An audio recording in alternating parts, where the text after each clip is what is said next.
Now you're watching New Eden TV.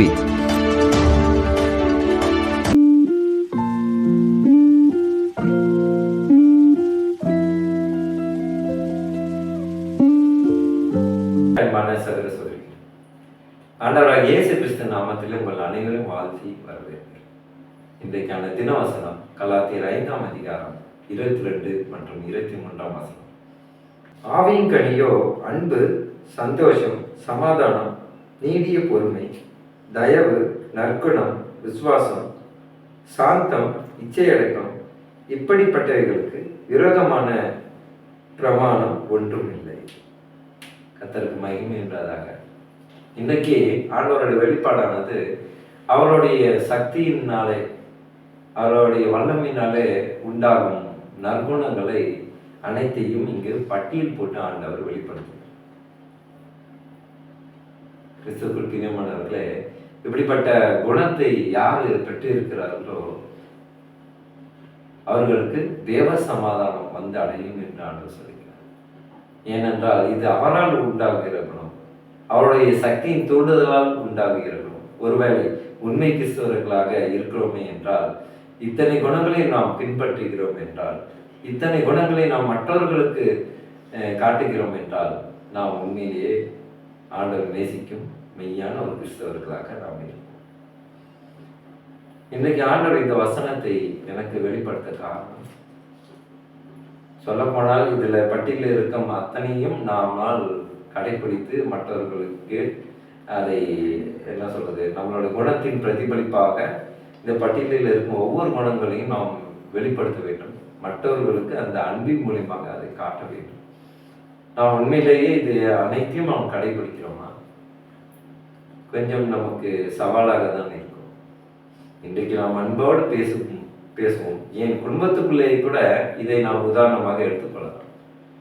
கணவன், மனைவி, பெற்றோர், குழந்தைகள், அப்புறம் உறவினர்கள், இவர்களோடு நாம் எப்பொழுதும் அன்பாகவே இருக்கிறோமா? அவர்கள் என்ன தவறு செய்தாலும் அதை மன்னிக்கிறோமா? இதையெல்லாம் நாம் சிந்திக்கதான் ஆண்டவர் இன்றைக்கு இந்த வசனத்தை நமக்கு தியானிக்கிறதுக்கு அருளி இருக்கிறார். இதுல என்னென்ன வசனங்கள், என்னென்ன குணங்களை அவர் பட்டியலிடுகிறார் பார்ப்போம். அன்பு. இந்த காலகட்டத்திலே அன்பு இருக்கிறதோ இல்லையோ, வம்புகள் தான் இருக்குது. அப்படி அன்பு இருக்கான்னு தெரியல. ஒரு பிரதர் அப்படிதான் போய் கேட்டேன், பிரதர் அன்புன்னா நீங்க என்ன சொல்றீங்க? அன்பு எப்படி அவங்களுக்கு குடும்பத்துல சந்தோஷத்தை ஏற்படுத்துதா? ஏன்னா அவர் 2 குழந்தைக்கு தகப்பனாக இருப்பதனால இப்போ ஒரு அன்பை பற்றி அவர்கள் அடிப்படையாக புரிந்து வைத்திருப்பார்கள். கடவுளை நேசிக்கும் சகோதரன் தான். அப்போது நான் கேட்டேன், அவர் சொன்ன பதில் எனக்கு வினோதமாக இருந்தது. அன்பா? அதெல்லாம் என்ன பிரதர், பணம் இல்லைன்னா அன்பே இல்லை. எனக்கு மிகவும் அதிர்ச்சியாக இருந்தது. ஏன்னா உலக பிரபலமாக வாழ்ந்துகிட்டு இருக்கிற மக்கள் பணம் இல்லைன்னா அன்பு இல்லை என்று சொன்னால் அது ஓகே. கடவுளை நேசிக்கிற மக்களாகிய நாமே அந்த சிந்தனைக்குள்ள இருந்தால், ஒருவேளை அதனால்தான் இன்றைக்கு ஆண்டவர் இந்த வசனத்தை வெளிப்படுத்துகிறார். அப்போது நான் அந்த சகோதரனிடத்துல கேட்டேன், பிரதர் ஏன் பிரதர் அப்படி சொல்றீங்க? நம்ம வாரம் முழுவதும் வாரம் ஒரு முறை சபைக்கு செல்கிறோம், அங்கு கடவுளுடைய வார்த்தை கேட்கிறோம். அந்த கடவுளுடைய வார்த்தை என்ன பிரசங்கிக்கிறது, நம்ம பிரதான போதகர்கள் என்ன பிரசங்கிக்கிறார்கள்?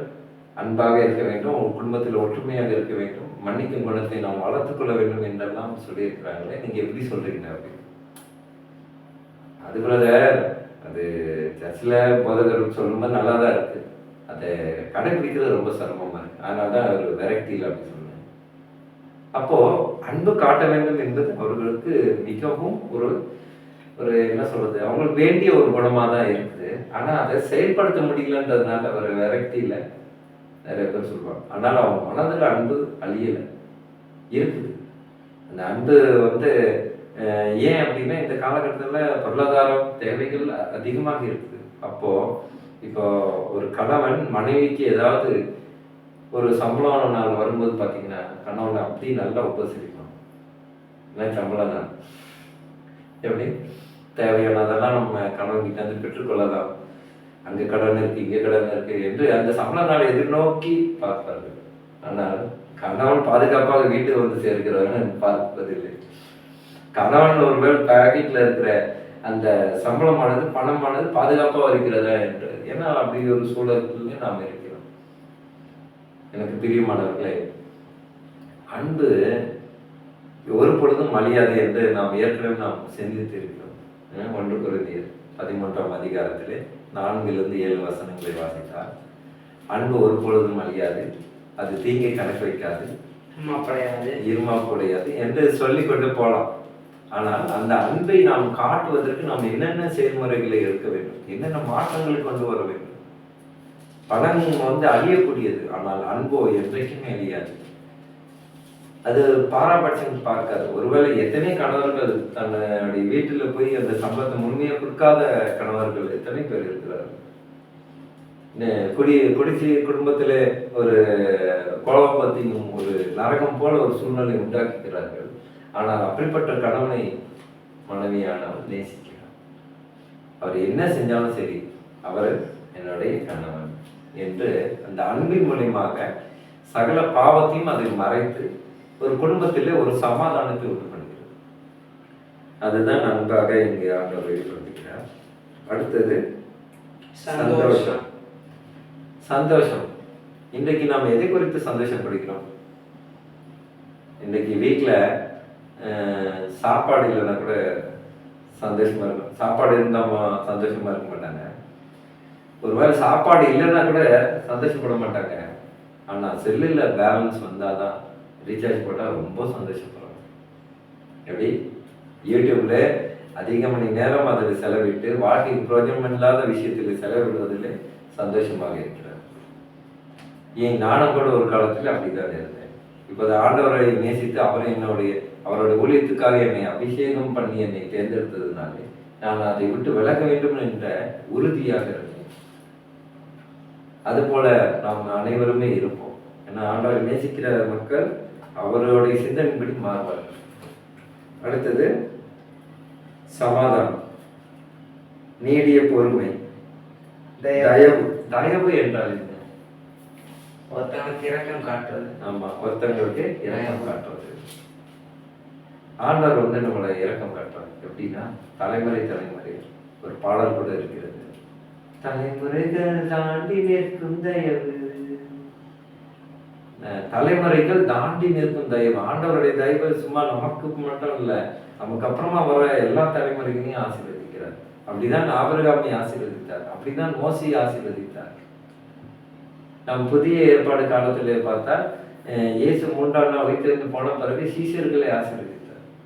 இன்று வரை நம்மளையும் ஆசீர்வதிக்கிறார். சாந்தம், இச்சை அடக்கம். சாந்தம் அனைவருக்கும் தெரிந்த ஒரு விஷயம்தான். ஆனா இந்த இச்சை அடக்கம்ன்றது மிகவும் எல்லாருக்கும் சவாலாக இருக்கிறது.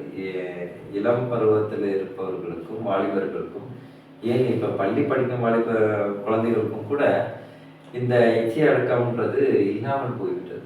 இதுதான் ஆண்டவர் மிகவும் வெறுக்கிறார். இதிலிருந்து மனம் திரும்புங்கள், பரலோக ராஜ்யத்தில் பிரவேசிக்க முடியாது என்று அவர் சொல்லுகிறார். பிரியமானவர்களே, இன்றைக்கு நாம் மிக முக்கியமாக நாம் ஜெபிக்க வேண்டும். அநேக குழந்தைகளுக்கும் வாலிபர்களுக்கும் இந்த அச்சுறுத்தல் சாத்தான் மூலியமாக வந்து கொண்டிருக்கிறது. இதை நாம் முறியடிக்க நாம் ஜெபிப்போமா? ஸ்தோத்திர கர்த்தாவை துதிக்கிறோம். எங்கள் அன்பு நேசரே அப்பா, இந்த கலாத்தியர் 5ஆம் அதிகாரத்தில் நீ சொல்லப்பட்டது போல ஆவியின் கனியினாலே உருவாகும் குணங்களை நாங்கள் பெற்றுக்கொள்ள நீர் எங்களுக்கு பலனை தார மாட்டோம். ஸ்தோத்திர கர்த்தாவை துதிக்கிறோம்ப்பா. அப்பா, இந்த விசுவாசம், இந்த வார்த்தைகள் எல்லாம், சாந்த குணம், இந்த நற்குணங்களை எல்லாம் நான் கண்டு இருக்கிறோம். ஆனாலும் இந்த இச்சை அடக்கம் என்ற ஒரு பாவம் பேய் தலை விரித்து ஆடிக்கொண்டிருக்கிறது. இது உலகத்தை அநேக குழந்தைகளை பாதிக்கிறது. அதனாலே பல பெற்றோர்களும் அவதிக்கு உள்ளாகிறார்கள். பள்ளிக்கூடத்தில் எங்கேயும் ஒழுக்கம் இருப்பதில்லை. அவங்க அந்த ஒழுக்கம் இருப்பதற்கு தேவ கிருபை செய்யும். நீர் அந்த பள்ளி நிர்வாகம் செய்து கொண்டிருப்பவர்களை நீர் மனதோடு பேசி ஒரு தயவை உண்டாக்கி அனைவரையும் பாதுகாக்கும் சிந்தனையில் அவர்கள் அந்த பள்ளி கூடத்தை நடத்த தேவ கிருபை செய்வார். சோத்துக்கத்தாவை அப்பா, பெண்களாக இருந்தாலும் சரி, குழந்தைகளாக இருந்தாலும் சரி, யாரும் இப்போது தனியாக செல்ல முடியல. அநேக அச்சுறுத்துதல், கடத்தல், இந்த விஷயங்கள்லாம் நடக்கிறது. அவர்கள் எங்கு போனாலும் வந்தாலும் குழந்தைகளை நீங்கள் ஆசீர்வதிக்குமாறு உங்கள் தூதருக்கு கட்டளையிட்டு பாதுகாப்பு தாருமாறு நான் ஜெபிக்கிறேன் கர்த்தாவே. துதிக்கிறோம் எங்கள் அன்பு சகோதர சகோதரிகளுக்காக நான் ஜெபிக்கிறேன் கர்த்தாவே. அவர்களுடைய குடும்பத்தில் இருக்க குழந்தைகளுக்காக வாலிபர்களுக்காக நான் ஜெபிக்கிறேன் கர்த்தாவே. பாவ இருளிலிருந்து அவங்க பிரகாச ஒளியை நோக்கி வர தேவ கிருபை செய்யணும் சோது கர்த்தாவே. உமது விண்ணுலகத்திலிருந்து உமது மகா வல்லமையை நீ வெளிப்படுத்தும் சோது கர்த்தாவே. துதிக்கிறோம் அநேக பாவத்திலிருந்து விலகி எல்லோருக்கும் நான் என்னுடைய ஆவியை ஊற்றுவேன் என்று நீ சொன்னீரே அப்பா. இந்த நேரத்தில் கூட இந்த ஜபத்தை நீங்கள் நோக்கி பார்த்து கொண்டு இருக்கிறீர்கள். மிகுந்த பதிலோடு ஆசீர்வாதத்தோடு நீங்கள் எங்களை கனப்படுவீர்கள் என்று விசுவாசிக்கிறோம். எங்கள் அன்பு சகோதர சகோதரிகளுக்கும் கூட இந்த நாள் முழுவதும் அவர்களோடு இருந்து ஒவ்வொரு நாளையும் ஒவ்வொரு செயலையும் நீ வெற்றி பெற செய்வார் சொந்தங்கத்தாவை துதிக்கிறோம். இயேசு மூலியமா ஜெபிக்கிறோம் நல்ல பிதாவே. ஆமென்.